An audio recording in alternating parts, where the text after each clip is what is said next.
नमस्कार दोस्तों, मैं यशवंत कुमार। आप देख रहे हैं बदलेंगे झारखंड। आज हम बहुत ही गंभीर विषय पर चर्चा करने वाले हैं और वो गंभीर विषय यह है कि जयराम मातो एक भी सीट नहीं निकाल पाएंगे। कारण क्या है, हम इस वीडियो में बात करेंगे। तो सबसे पहले हम बात करते हैं और बात करने से पहले मैं आपको एक छोटा सा वीडियो पहले दिखाता हूं और वह वीडियो है, वो सामने है, आपके सामने। मैं यहाँ का खुद लोकल हूँ। मैं जानता हूँ उस व्यक्ति को। वो सिर्फ यहाँ के वोटर को बेवकूफ़ बनाने का काम कर रहे हैं। 5,000 में सिमट जाएगा बोकारो का जो उसका सीट आएगा, एक भी सीट नहीं आएगा। सिर्फ बोकारो में 5,000 वोट मिलेगा उसको। रही बात पूरे झारखंड में, तो एक भी सीट आने वाला है नहीं उसको। तो अभी आप लोगों ने जब वीडियो को देखा, इसमें जो है ललन टॉप के जो रिपोर्टर है वो बोकारो में थे और बोकारो में जनता से रिव्यू ले रहे थे। वो जान रहे थे कि किस तरफ झारखंड की, कह सकते हैं, राजनीति जा रही है और झारखंड में किसकी सरकार बनेगी, कौन कहां से जीतने वाली है। इसी विषय पर वो सवाल कर रहा था और लोगों से जानने की कोशिश कर रहा था। इस बीच जो है एक जो कह सकते हैं जो अंकल हैं, वो उनका कहना है कि जयराम मातो को बोकारो से 5,000 वोट भी नहीं मिल पाएगा। उसके साथ ही उन्होंने एक बहुत बड़ी बात को कह डाली है। उनका कहना है कि उनका दावा भी किए हैं, वो नंबर नोट भी करवाए हैं, हालांकि वो नंबर नहीं दिए हैं लेकिन उन्होंने ये कहा है कि मेरा नंबर नोट कर लो और कहा है कि अगर जयराम मातो एक भी सीट जीतते हैं विधानसभा में तो मेरे पास फिर से आए और मेरे से इंटरव्यू ले। ये बहुत बड़ा, कह सकते हैं कि गंभीर विषय है। हालांकि इसका रिजल्ट 23 नवंबर को पता चलेगा कि क्या होता है कि नहीं होता है, लेकिन जिस प्रकार से इन्होंने बात को रखा है, ऐसा प्रतीत होता है कि जयराम मातो कहीं ना कहीं इस बात पे सोचना चाहिए कि मैं कहां चुप कर रहा हूं।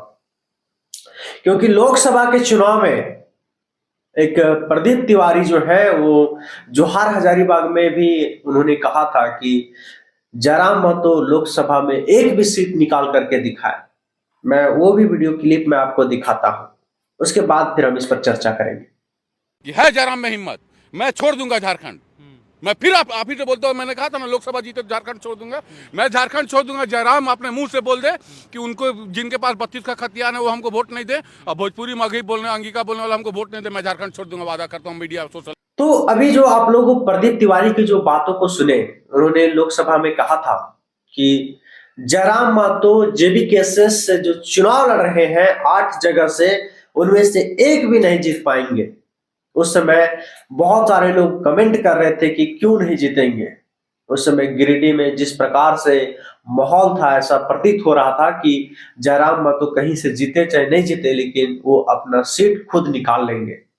लेकिन वही हुआ जो प्रदीप तिवारी ने कहा था, और प्रदीप तिवारी ने कहा था कि जयराम मातो में है दम तो सीट निकाल करके बताए। और देखिए, वही हुआ जिसका डर था कि जयराम मातो सीट नहीं निकाल पाए। अब उसी को ध्यान में रखते हुए यूं कहे कि उसी प्रकार से माहौल अभी पूरे बेरमो में, पूरे डुमरी में इसी प्रकार का माहौल अभी बना हुआ है और इसी चीज को लेकर के सभी लोग ये कह रहे हैं कि नहीं, इस बार तो आराम से जीतेंगे। और बहुत सारे लोगों का कहना है कि कम से कम 10 से 15 सीट जो है वो जयराम मातो की पार्टी जो है वो इस बार ले आएगी। लेकिन एक व्यक्ति है जो दावा करते हैं कि वो एक भी सीट नहीं जीत पाएंगे, एक भी सीट नहीं निकाल पाएंगे। आखिर ये ऐसा क्यों कह रहे हैं? वो कहते हैं कि मैं बहुत करीबी से उनको जानता हूं, मैं चाहूंगा कि आप उनको मैं चाहूंगा कि जितने भी जेल के उनके कार्यकर्ता हैं, इस बात पे गंभीर विषय है, आप इस बात को ऐसे ही नहीं छोड़ें, क्योंकि अगर आप ऐसे छोड़ेंगे तो कहीं ना कहीं आपको नुकसान होगा। और नुकसान यह होगा जो लोकसभा में आप लोग देख चुके हैं, क्योंकि प्रदीप तिवारी भी बहुत उस समय, कह सकते हैं कि मजबूती के साथ इस बात को कह रहे थे। हालांकि वो अभी विधानसभा चुनाव में कह रहे हैं कि वो सीट को लाएंगे, लेकिन जिस टोन में, जिस लहजे में वो बात कर रहे थे लोकसभा के चुनाव में कि वो एक भी सीट नहीं जीत पाएंगे, उसी प्रकार से अभी बोकारो के जो व्यक्ति हैं वो कह रहे हैं कि एक भी सीट नहीं निकलेगा। और यहां तक उनका कहना है कि बोकारो में मात्र उसको 5000 वोट मिलेगा। जमानत जब्त होने की बात कर रहे हैं। अब क्या होगा कि नहीं होगा ये झारखंड की जनता तय करेगी, और झारखंड में क्या किसकी सरकार होगी ये 23 नवंबर को ही पता चल पाएगा। लेकिन मेरी रिपोर्ट की अगर माने तो जयराम महतो ऐसा नहीं है कि वो एक भी सीट नहीं ले आएंगे, कहीं ना कहीं वो सीट जरूर जीतेंगे।